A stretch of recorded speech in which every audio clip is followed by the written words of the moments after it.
स्वागत है हमारे YouTube channel UP board online school में। तो फ्रेंड, जैसा कि आप लोग देख सकते हैं कि हम मुक्ति दूत खंड काव्य को लेकर आए हैं, जो मुक्ति दूत खंड काव्य है। ठीक है, और जैसे कि आप लोग देख सकते हैं कि आपके एग्जाम में मुक्ति दूत को जो खंड काव्य का जो ऑप्शन आता है वो आपके खंड काव्य में आता है 3 नंबर में। ठीक है, और आप इसको नहीं कर पाते हैं तो उसी को खंड काव्य को जो 2 ऑप्शन है मुक्ति दूत में, 2 ऑप्शन में आता है। जो पहले मुक्ति दूत में गांधी जी के चित्रण करना होता है और दूसरे में उनके चतुर्थ के कथनक को अपने शब्दों में लिखना होता है। ठीक है, तो इसी को हम करने के लिए आपके लिए लाए हैं। और तो अगर मुक्ति दूत खंड काव्य को देखने के लिए, सीखने के लिए हमारे वीडियो के अंत तक बने रहिए। ठीक है, तो आइए देखते हैं मुक्ति खंड काव्य में गांधी जी का चरित्र चित्रण को। ठीक है, तो आइए देखते हैं। जैसे कि स्टूडेंट्स आप लोग देख सकते हैं कि गांधी जी का जो चरित्र चित्रण है, मैंने हेडिंग दे दिया है। तो आइए इनकी चरित्र चित्रण के हम विशेषताएं करते हैं। ठीक है, तो मुक्ति दूत के नायक गांधी जी का चरित्र चित्रण निम्नलिखित है। ठीक है, इनकी जो चरित्र का चित्रण करने के लिए हमने 4 हेडिंग्स की विशेषताएं बनाई है और उन्हीं हेडिंग्स के बेस पे मैं आपको चरित्र का चित्रण कराऊंगा। ठीक है, तो पहला हमारा है प्रभावशाली व्यक्तित्व, और दूसरा हमारा है सत्य, प्रेम और अहिंसा के प्रबल समर्थक, और तीसरा है हमारा दृढ़ प्रतिज्ञा, और चौथा है जातिवाद के विरोधी। ठीक है, तो आइए देखते हैं इन 4 विशेषताओं को। तो हमारा जो पहला था प्रभावशाली व्यक्तित्व। ठीक है, तो प्रभावशाली व्यक्तित्व में है गांधी जी का आंतरिक व्यक्तित्व बहुत ही प्रभावशाली है। उनकी वाणी में अद्भुत चुंबकीय प्रभाव था। उनकी दांडी यात्रा भी सफल रही। तो इसमें जैसे कि आप लोग देखे हैं कि प्रभावशाली में मैंने छोटा सा डिफिनेशन दिया है, तो आप इसी छोटे से डिफिनेशन को याद कर लीजिएगा, क्योंकि ये आपके एग्जाम में 3 नंबर में आने वाला है और बहुत ही 3 नंबर जरूरी है। ठीक है, आइए दूसरा देखते हैं, सत्य, प्रेम और अहिंसा के प्रबल समर्थक। तो इसमें है मुक्ति दूत में गांधी जी के जीवन के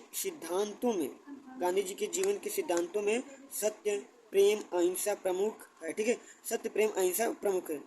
तो अपने इन 3 आध्यात्मिक अस्त्रों के बल पर ही गांधी जी ने अपने इस 3 आध्यात्मिक अस्त्रों के बल पर ही गांधी जी ने अंग्रेजों की नींव को हिला दी। ठीक है, जैसे कि आप लोग देख सकते हैं, गांधी जी ने अंग्रेजों की नींव को हिला दिया। ठीक है, इस सिद्धांत को वे अपने जीवन में भी अक्षरशः उतारते थे। ठीक है, और उन्होंने कठिन से कठिन परिस्थितियों में भी सत्य, अहिंसा और प्रेम का मार्ग को नहीं छोड़ा। तो जैसे कि आप लोग ने देखिए कि दूसरी विशेषताएं इनकी ये थी, और तीसरा इनकी विशेषताएं है दृढ़ प्रतिज्ञा। दृढ़ प्रतिज्ञा में गांधी जी क्या कहते हैं कि मुक्ति दूत के नायक गांधी जी ने जो भी कार्य आरंभ किया उसे पूरा करके ही वे छोड़े। वे अपने निश्चय पर अटल रहे। ठीक है, और अंग्रेजों की सत्ता दमन चक्र से तनिक भी विचलित नहीं होने दिए। उन्होंने नमक कानून जो बनाया था उनको तोड़ने के लिए उन्होंने प्रतिज्ञा ली और उसे उन्होंने पूरा भी किया।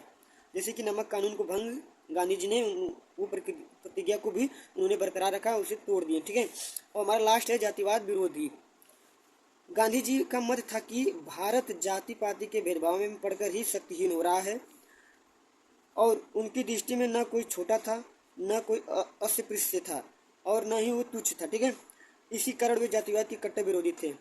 तो स्टूडेंट, ये था इनकी 4 विशेषताएं, और यहाँ पर गांधी जी के जो चित्रण मैंने कर दिया है 4 विशेषताओं से, और आप इसे आसानी से लिख देंगे तो इसमें आपको 3 नंबर आसानी से मिल जाने वाला है। और ठीक है, तो हमारा जो दूसरा ऑप्शन था, यहाँ पर आप लोग देख सकते हैं कि मुक्ति दूत खंड काव्य के चतुर्थ सर्ग का कथनक अपने शब्दों में लिखना। ठीक है, तो आइए चतुर्थ सर्ग को हम देखते हैं।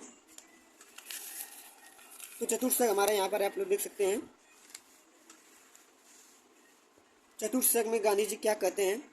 चतुर्थ सर्ग में भारत की स्वतंत्रता के लिए गांधी जी द्वारा चलाए गए आंदोलनों का वर्णन किया गया। ठीक है, चतुर्थ सर्ग में गांधी जी द्वारा चलाए गए आंदोलनों का वर्णन किया गया है। ठीक है, तो आइए देखते हैं क्या आंदोलन चलाए थे इन्होंने। तो स्टार्टिंग है हमारा, जलियांवाला बाग की निशंका घटना हो जाने पर गांधी जी ने अगस्त सन 1920 ईस्वी में देश की जनता को असहयोग आंदोलन के लिए आह्वान किया। ठीक है, तो जलियांवाला बाग हत्याकांड को देखते हुए उन्होंने अगस्त 1920 में असहयोग आंदोलन का आह्वान किया, और जिसमें लोगों ने अपनी सरकारी उपाधियों को लौटा दिए और विदेशी सामानों का बहिष्कार करने लगे, और छात्रों ने अपना विद्यालय जाना बंद कर दिया, वकीलों ने कचहरियां जाना बंद कर दिया, और सरकारी कर्मचारी ने नौकरियां छोड़ दी। इस आंदोलन से सरकार महान संकट और निराशा में भंवर में फंस गए थे। ठीक है, असहयोग आंदोलन को देखकर सरकार परेशान हो गई थी और उन्होंने भारतीयों पर साइमन का कमीशन ठोक दिया। ठीक है, तो ये थी जो चतुर्थ सर्ग की जो छोटी सी जो डिफिनेशन है, और आप इसे याद कर अपने एग्जाम में 3 नंबर आसानी से प्राप्त कर सकते हैं। तो स्टूडेंट्स, जैसे कि मुक्तिखंड काव्य का मुक्ति दूत खंड काव्य मैंने आपको बता दिया, इसमें से दोनों ऑप्शन आप जो भी तैयार करना चाहते हैं तैयार कर लीजिएगा। आपको इसमें से सिर्फ एक ही प्रश्न को करना होगा जो कि आपके एग्जाम में 3 नंबर में आएगा। ठीक है, तो धन्यवाद।